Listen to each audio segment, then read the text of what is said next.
Vamos a hablar de la transformación de PNR a PRM y posteriormente a PRI. Cuando en 1938 Cárdenas resolvió sustituir al PNR por el Partido de la Revolución Mexicana, lo organizó sobre la base de 4 sectores: obrero, campesino, popular y militar. Esto le va a permitir el paso a ser un partido de cuadros o de élites a uno de masas. La necesidad de transformar formalmente al Partido de la Revolución fue haciéndose cada vez más urgente a finales ya de 1937. Esto como resultado de profundos cambios que se habían operado al interior de su organización. El gobierno cardenista aceleró dicho proceso de transformación tanto por razones de índole nacional como por razones de índole internacional. En el ámbito europeo, por ejemplo, la amenaza de la guerra era cada vez más inminente y el gobierno cardenista necesitaba fortalecer su base social. En lo interno, las organizaciones de derecha y de ultraderecha comenzaban a proliferar y el PNR, sometido a presiones y cambios, parecía carecer de fortaleza necesaria. La transformación del partido se presentó así para el grupo cardenista como una ocasión única, no solamente para modificarlo ideológicamente, sino también para que estructuralmente le diera una nueva imagen. Identificado, sobre todo porque el PNR estaba identificado ampliamente con el proyecto callista, a pesar de los cambios ya que había realizado Cárdenas. El PNR entonces, en ese momento, se encontraba en su nivel de popularidad más bajo. En otras palabras, se trataba de fortalecer al partido como un frente amplio de campesinos y obreros, pero extendiéndolo hasta los grupos de las capas medias de la población que con cierta imprecisión comenzaron a ser llamados el sector popular. El organismo, en este momento, pues el PNR, se mostraba ya a finales del 37 incapaz de responder a las necesidades del proyecto cardenista y de la nueva política estatal, y debía pasar por una nueva transformación, y esta vez era fundamental. Es decir, ya el proyecto no respondía a las necesidades del proyecto cardenista, que cada vez se iba consolidando más ya pasada la primera mitad de su sexenio. Vamos a ver que en esta transformación las experiencias soviéticas, fascista, hitleriana, a pesar de sus diferencias y del hecho de ser muy distintas de la de México, atraían fuertemente la atención de los políticos tanto de derecha como de izquierda. Los primeros inclinados al autoritarismo y los otros al paternalismo. En este sentido, al iniciar estos trabajos, el presidente Cárdenas abroga el acuerdo del 25 de enero de 1930, por el cual se había autorizado a las dependencias del Poder Ejecutivo a retener 7 días de salario por año al personal civil de la Administración Federal para financiar al partido, e invitó a los gobiernos de los estados a hacer lo mismo en el caso de que hubiese establecido esta práctica a nivel estatal.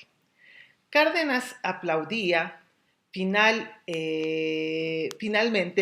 la iniciativa del comité directivo del partido para iniciar de inmediato esta transformación, y en este sentido la organización sindical del país era fundamental. Entonces era fundamental que los partidos, los sindicatos se afiliaran al partido, pero sobre la base de las distintas corporaciones. Este es un punto fundamental, porque de esta manera se garantizaría la hegemonía de las nuevas agrupaciones sociales que ingresan al nuevo instituto político, es decir, al PRM, y permitir que los distintos gremios laborales, así como el sector femenino, obtengan una representación al interior del propio partido. La nueva denominación del partido iba a ser en adelante Partido de la Revolución Mexicana, como ya se comentó, y su lema va a ser por una democracia de los trabajadores, lo que sin duda esto demuestra una cercanía a la CTM. Vamos a ver que cuando se da esta transformación se va a presentar al interior de la CTM una oposición de manera importante. Sin embargo, el nuevo partido se mostraba capaz de responder no solamente a las pugnas internas, ¿no? O sea, en realidad los diversos sindicatos, miembros de la central obrera, que expresaban una cierta reticencia a ingresar al nuevo partido, fueron pronto disciplinados por los dirigentes setemistas. Durante el Consejo Extraordinario de la organización, Vicente Lombardo Toledano pudo así anunciar que iba a apoyar al proyecto presidencial y que, como hemos visto, Vicente Lombardo Toledano se va a constituir no solamente en un líder, por supuesto, pero en un elemento fundamental para apoyar al régimen cardenista y en el fortalecimiento de la política de masas del cardenismo, ¿no? Por otro lado, las organizaciones campesinas estaban, por un lado, estaban en vías de unificarse gracias al propio Partido Nacional Revolucionario y no hubo ninguna disidencia que se manifestara públicamente. El apoyo más abierto en esta transformación vino de los grupos que estaban organizándose para constituir lo que posteriormente iba a ser el sector popular. Los sindicatos que debían constituir dicho sector también estaban siendo organizados por líderes cardenistas y al comenzar a manifestarse se pronunciaron con entusiasmo por el nacimiento del futuro PRM. La constitución del cuarto sector del partido, es decir, el militar, fue incuestionablemente un triunfo personal del presidente Lázaro Cárdenas, quien acordaba una gran importancia a la realización de este proyecto. Y entonces vamos a ver que no solamente en términos constitucionales el ejército se subordina al presidente de la República como jefe supremo de las Fuerzas Armadas, sino también se subordina al liderazgo del partido. En el pacto constitutivo del PRM, los miembros de los cuatro sectores se obligaron a no ejecutar acto alguno de naturaleza político-electoral, sino por medio del partido y con estricta sujeción a los estatutos, reglamentos y acuerdos emanados de los órganos superiores correspondientes. Este punto es fundamental, ¿sí? Porque esto implicaba que no se iba a dar, no se iba a tolerar que se presentara ninguna disputa por el poder que no fuera por la vía, disputa por el poder político electoral, pero que no fuera por la vía del partido, ¿no? Entonces, en este sentido, el nuevo partido fue formado por las ligas de comunidades agrarias y de sindicatos campesinos, la CCM, la CTM, la CROM en un principio, la CGT, el Sindicato de Trabajadores de Petroleros, el Sindicato Mexicano de Electricistas, los miembros del Ejército y la Marina, y claro, estos sectores en su exclusivo carácter de ciudadanos, también los elementos del sector popular y los contingentes femeninos que serían considerados en planos de completa igualdad con los elementos masculinos. Dichos componentes del partido debían estar gobernados por sus propios estatutos y habrían de conservar su autonomía y la dirección y disciplina de sus afiliados en cuanto al desarrollo de su acción social y realización de sus fines específicos. En los estatutos del PRM se señaló claramente su doble estructura, directa e indirecta, y el carácter predominante de esta última. Los miembros debían afiliarse de manera global en el caso en que perteneciesen a alguna organización o bien individualmente. La CTM va a ser fundamental, va a ser un elemento fundamental. Vamos a ver que aquí, en la conformación de la CTM, la Confederación General de Obreros y Campesinos de México, que se constituyó en el laboratorio de la CTM, se había creado en 1934 y hasta este momento en el régimen cardenista había encabezado distintos paros laborales que permitieron la organización sindical al presidente. En este caso, Lombardo Toledano dio en ese entonces todos los argumentos y toda la política para someter al movimiento obrero, Y entonces a la CTM y a los sindicatos se incorporaron a la CTM los distintos sindicatos que en algún momento habían pertenecido a la CEGOSEM. Si bien era correcto que los sindicatos apoyaron estas medidas antiimperialistas y la estatización del cardenismo, era necesario que al mismo tiempo mantuvieran su propio programa obrero y preservaran su independencia frente al aparato estatal.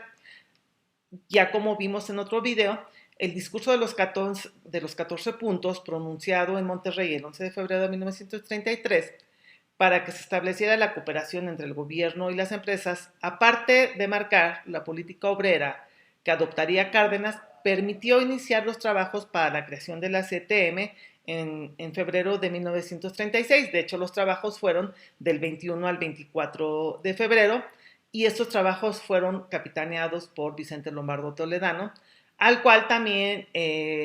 la cual se sumó la Federación de Trabajadores del Distrito Federal, donde mandaban los 5 lobitos, a saber, Fidel Velázquez, Alfonso Sánchez Madariaga, Fernando Amilpa, Jesús Llurén y Luis Quintero.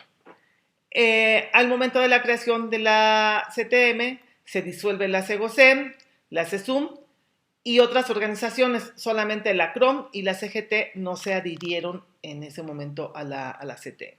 Entonces vamos a ver que la política de masas del presidente Cárdenas muy pronto demostró que era también una eficaz política para el desarrollo. Respecto al sector militar, los trabajos para su constitución se llevaron a cabo entre diciembre de 1937 y enero de 1938.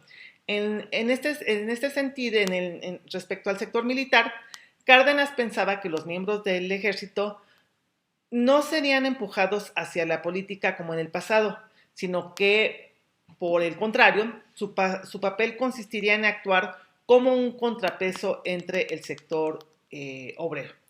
De hecho, la incorporación de los militares al partido en tanto este sector permitía, de acuerdo con el presidente, hacer sentir que su papel no era predominante. Que esta parte era importante, este proceso de subordinación del sector militar va a ser fundamental, no solamente porque termina fortaleciendo el presidencialismo, sino que da paso a la era del civilismo, ¿no? Entonces, Cárdenas señaló, después de la creación del partido, del sector militar, señaló años más tarde, que no había metido al ejército en la política, porque ya estaban ahí desde tiempo atrás, desde el siglo XIX, sino que había buscado reducir su influencia en un solo voto dentro de un grupo de 4, y esto implicaba reforzar el control del Ejecutivo sobre las decisiones del partido. Los oficiales cardenistas iniciaron entonces una amplia campaña para tratar de convencer a los partidarios de la no afiliación de los militares al partido. No veían la necesidad de integrar un sector militar dentro de las filas del PRM. Sin embargo, más de 200 jefes militares, entre ellos el general Heriberto Jara, publicaron entonces un manifiesto llamando a la constitución del nuevo partido. Y en este sentido señala Jara que la creación del sector militar reforzaba, por otra parte, el carácter estatal del partido, contribuyendo a darle el proyecto presidencial ciertos rasgos antidemocráticos. Sin embargo, bueno, termina constituyéndose y ya sabemos que posteriormente, cuando se da la transformación en PRI, se elimina el sector militar. Respecto a la creación de la CNC, ahí vamos a ver que los trabajos se desarrollan en agosto de 1938. Entonces, ya para el 28 de ese mes, se llevó a cabo la Asamblea Nacional Constitutiva de la Central de la CNC, en presencia de Cárdenas, los dirigentes del PRM y las 32 ligas de comunidades agrarias, y queda en ese momento la CNC bajo la dirigencia de Graciano Sánchez.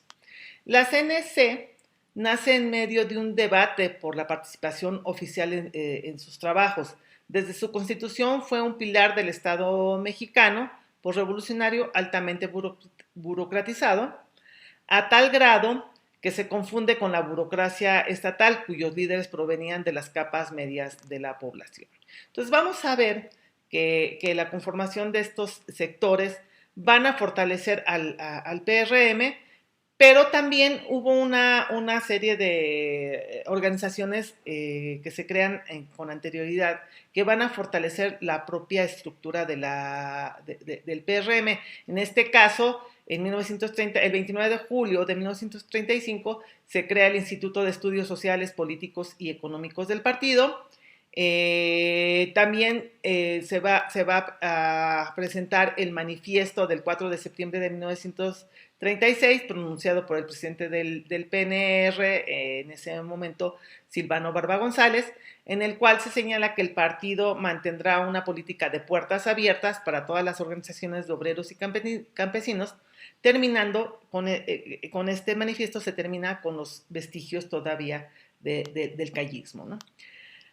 Y bueno, vamos a ver que después, en octubre del 38, se constituye la Federación de Trabajadores al Servicio del Estado, que posteriormente se integraría ya en 1943 a la Confederación Nacional de Organizaciones Populares, la CNOP. Antes de la transformación del PRM en PRI, en el PRI, vamos a ver que primero se va a dar el paso a la supresión del sector militar. El 10 de diciembre de 1940, Ávila Camacho ordenó por un acuerdo dirigido a la Secretaría de Defensa Nacional el retiro de los militares del Partido de la Revolución Mexicana. La supresión del sector militar constituyó un cambio fundamental de gran importancia en la estructura del partido. El sector militar había sido aceptado por un gran número de oficiales sobre la base de que no sería confrontado con los otros sectores y por consiguiente, en los casos de elección de candidatos del partido, los militares habían siempre votado dentro del sector popular. Entonces, la supresión del sector militar confirmó la preeminencia del presidente de la República sobre el partido. Como ya había señalado, posteriormente, en febrero de 1943, se constituye formalmente el sector popular. En este caso vamos a ver que la constitución de la CNOP fue caracterizada en general por una serie de demostraciones de apoyo a la política presidencial por parte de Fidel Velázquez, que ya en ese momento era el secretario de la CTM y que entró en funciones el 1 de marzo del 41.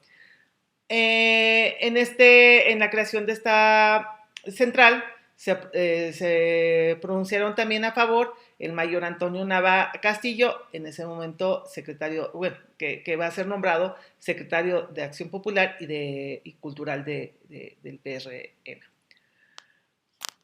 Ya una vez terminado la gestión de Lázaro Cárdenas, y transcurrido el periodo presidencial de Ávila Camacho, se empezó a hablar de la necesidad de transformar de nueva cuenta el partido y se señalaba que el PRM ya había cumplido su cometido, que ya había que todo el trabajo que se hizo durante el periodo cardenista, la transformación a PRM, el fortalecimiento que le da no solamente al partido hegemónico, sino también al presidencialismo, en ese momento ya se empieza a hablar de la necesidad de empezar de llevar a cabo una transformación para fortalecer al partido y que ya el proyecto cardenista se quedara atrás, que se quedara en la historia. Entonces vamos a ver que el 18 de enero de 1946, en un congreso del partido, los delegados declaran desaparecido el PRM y el argumento es que ya había cumplido su labor histórica y se da la aprobación de los documentos básicos para la creación del Partido Revolucionario Institucional PRI. Todo se mantenía igual con el primer presidente del PRI, que va a ser Rafael Pascasio Gamboa. Continúan los tres sectores, porque como vimos ya había desaparecido el sector militar, entonces permanecen el sector campesino, el obrero, el popular, y se crean dos secretarías, la de acción femenil y la de acción juvenil. Entonces, esta va a ser una transformación fundamental que, como ya sabemos, desde ese año, 1946, a la fecha, el partido ha conservado ese nombre y, bueno, los distintos momentos que ha pasado el PRI, en otro momento los veremos con más detalle. Gracias.